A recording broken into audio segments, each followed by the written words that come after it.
Hey, what's going on everyone? Greg here, and first off, I hope you're doing well, and I hope your wallet is fat because we are on the eve of what might just be one of the biggest Apple product launches in history, with 4 new iPhones, 2 new Apple Watches, new iPads, a new, smaller HomePod, Apple headphones, Airtags, and maybe even a new Apple TV ready to launch by the end of this year. Now, before we get into this video, I know you're excited, I am as well. I just had to give you all an update on the state of the channel. After 100,000 subscribers, the growth has not slowed down one bit, and we are almost at 110,000 subscribers. And as you know, with almost any YouTube journey, oh god, am I actually a YouTuber now?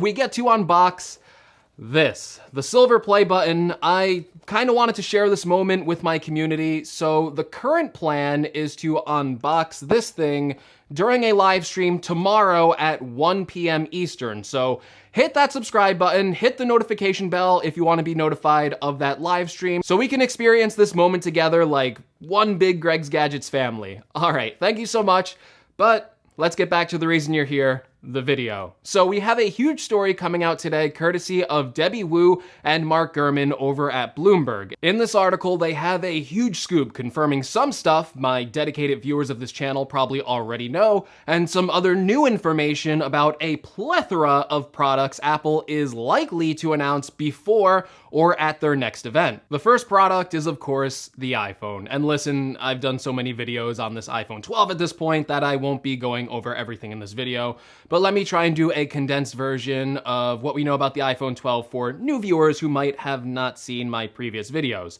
Gurman is saying that Apple is preparing 75 million iPhone units to sell for this new cycle, which, as this article puts it, is a bullish estimate that this will be a top seller even during an economic slowdown. A lot of analysts have predicted that this iPhone 12, under normal conditions, would be a super cycle upgrade year, not only because we are expecting a redesign with flatter edges similar to the new iPad Pro or the older design of the iPhone 4, but we are also getting new 5G cellular networking technology, and traditionally new cellular technology like 3G and 4G have made for top-selling iPhones for that year. It's unclear at this point, with most people kind of staying at home, if it will have the same effect, because if we're analyzing this based on history, new networking technology is usually a big push for consumers to adopt this new technology, not only because Apple will probably be pushing it hard, but because all of the wireless carriers will be running ads about their 5G networks as well, kind of making this the perfect storm for new iPhone sales. Although, based on internal testing, according to Bloomberg, many of the employees have reported that these 5G networking chips are not leading to dramatic increases in cellular speeds. 5G obviously is still a really new wireless technology, and it's still very early days for the technology, and it's not really spread out everywhere, and it's confusing because there's technically 2 different types of 5G. I'm not going to bore you with that, but just know that if you are upgrading to this 5G iPhone this year, it's likely that you're not going to see dramatic speed improvements. This article is also confirming, of course, that we will be getting 4 different sized iPhones this year, all with OLED displays. Again, if you've watched my videos, you know this by now. Gurman states that these OLED displays will have improved color and clarity, and this will also mark the smallest flagship iPhone in years, a 5.4-inch iPhone 12, and then a 6.1-inch iPhone 12, and then of course the iPhone 12 Pro model will be coming in 6.1 inches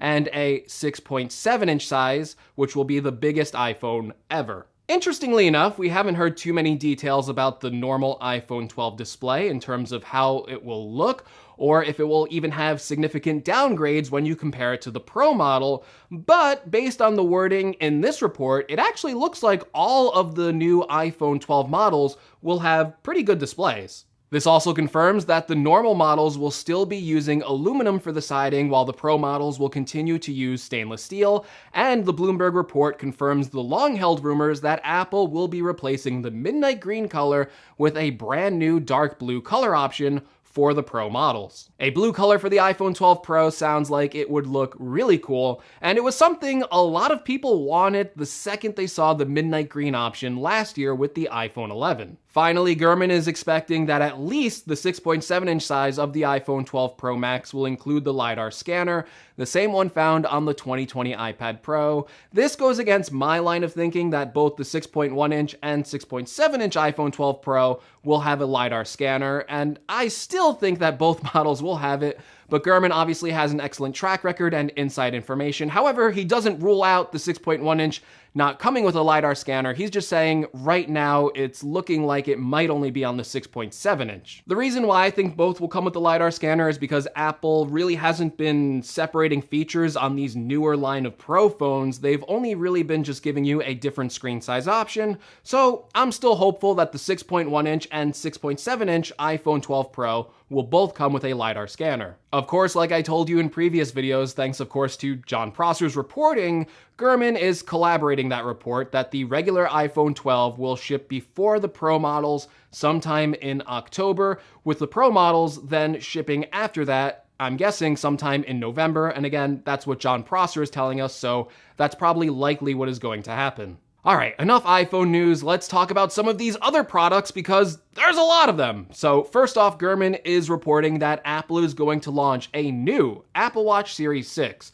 Now, there's no concrete details about this new Apple Watch other than that a new one is coming. So I have done a dedicated video talking about what we could possibly see on the Series 6, but again, there haven't been too many rumors regarding this product, so we can't really conclude anything substantial at this point. The more interesting tidbit from this report, however, isn't the confirmation of an Apple Watch Series 6. We knew that was coming, but that Apple is actually planning on replacing the Apple Watch Series 3 in the lineup, and this will compete with lower cost fitness devices like a Fitbit. I've long thought that Apple should make an Apple Watch SE type of device with the same design as the Apple Watch Series 3, but with modern chips, so an S5 or an S6 chip that would be on the new Apple Watches. They could continue to offer this watch around a $200 price point and ensure that it receives updates for the next few years, keeping the Series 3 around at this point. While it's still a great watch even in 2020, it does mean that eventually the capabilities of that watch will start to dwindle, and it's already missing some cool features from watchOS 7. So if Apple can update that watch with new insides, it can make sure that it's ready to have cool new features like those found in watchOS 7 while still keeping the price down and keeping it competitive. So I'm really looking forward to this new lower cost Apple Watch model. Oh, but it's not over yet. With this report, we are also talking about a new 10.8-inch iPad Air that has been long rumored. This 10.8-inch iPad Air would have a very similar design to the 11-inch iPad Pro with slightly thicker bezels, but it would still have the flat sides, smart connector on the back, which means it could connect with the new Apple Magic Keyboard and have support for the Apple Pencil 2, and of course, have a USB-C port. We're still expecting this to have some downsides though when you compare it to the 11-inch iPad Pro, so we're currently expecting just 2 speakers, obviously worse cameras, maybe some lower starting storage, maybe sticking with just the A12 chip or the A13 processor, and perhaps a 60Hz display. And there's rumors that this iPad may have Touch ID on the power button. I personally don't believe that the iPad Air will have Touch ID on the power button, and I think it will be coming with Face ID. This iPad would remove the home button, meaning that it controls exclusively via gestures. So if you used a fingerprint scanner on the power button, that would significantly downgrade the experience of just having to swipe up your iPad and have it instantly be unlocked. And like I've said countless times, Face ID on the iPad is an even better experience than it is on the iPhone. So mark me in the books of saying that this new iPad Air will have Face ID. I don't buy the Touch ID rumors. Oh, you think we're done? Not yet. Gurman also expects Apple to introduce a new, smaller-based HomePod just for Viper. This HomePod will specifically be aimed at making the entry cost much lower than the current ones, and Apple is planning on actually putting fewer speakers inside of the device to keep the price down. This product will be interesting. As we know, Siri is limited, especially when you compare it to something like the Google Assistant. That's kind of by design though, as Siri is the best virtual assistant when it comes to respecting your privacy. The HomePod itself, as when I reviewed it, I think nearly 2 years ago, was limited when you compare it to something like Alexa or the Google Assistant smart speakers. But the one thing that it did really have going for it was the amazing sound quality. For this product, it sounds like Apple is targeting more of the smart speaker market rather than just good audio quality, so I feel like either this thing is going to have to come in at a $100 price point or a lower price point than that even, and have even more enhancements that will make it a better smart speaker if it truly wants to compete in this area. While we're on the topic of sound, Apple is also planning to introduce its first ever pair of over-the-ear headphones. This is a product that has also been long rumored over the past year or so, and these are, of course, Apple's over-the-ear headphones. According to John Prosser, these will be called the AirPod Studio, and feature a lot of the same technology that AirPods have, just this time in headphones form. So it will focus on better sound quality, of course. It will also have features like noise cancellation and the transparency mode. It's also currently rumored that these will be coming with replaceable headbands so you can change up the style of them, and magnetic ear pads for easier replacement. The rumored price point of the AirPod Studio is currently at $350. Also rumored to be coming out sometime this fall is Apple's Airtags, which will work similarly to the tile-based tracking Bluetooth systems, except Apple will be able to take unique advantage of their huge iPhone, iPad, and MacBook network, and it will be able to ping the AirTag whenever a user passes by one. Other than that, these are expected to also come with a leather case for storing and may use some augmented reality features to help guide you to your lost item. Speaking of lost items, the last item on this list is a brand new Apple TV, which is rumored to be coming with an A12X processor with a focus on better gaming performance. Another thing about this new Apple TV, according to Bloomberg, is that it will feature a redesigned remote control. One of the features that Apple is trying to get on this remote control is the Find My iPhone feature, which sounds great, honestly, for a remote which, I don't know about you, but I constantly misplace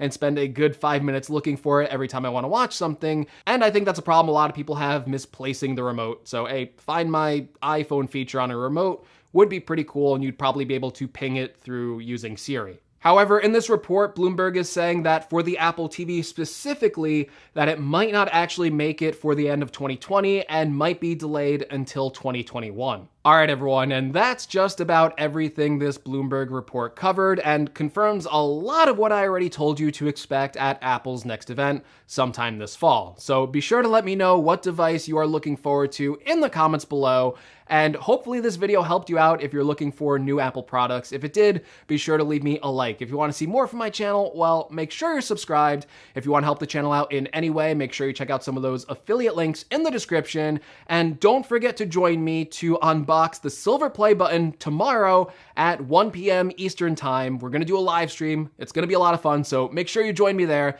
And as always, thank you so much for watching, and I will see you all in the next video. Take care, everyone.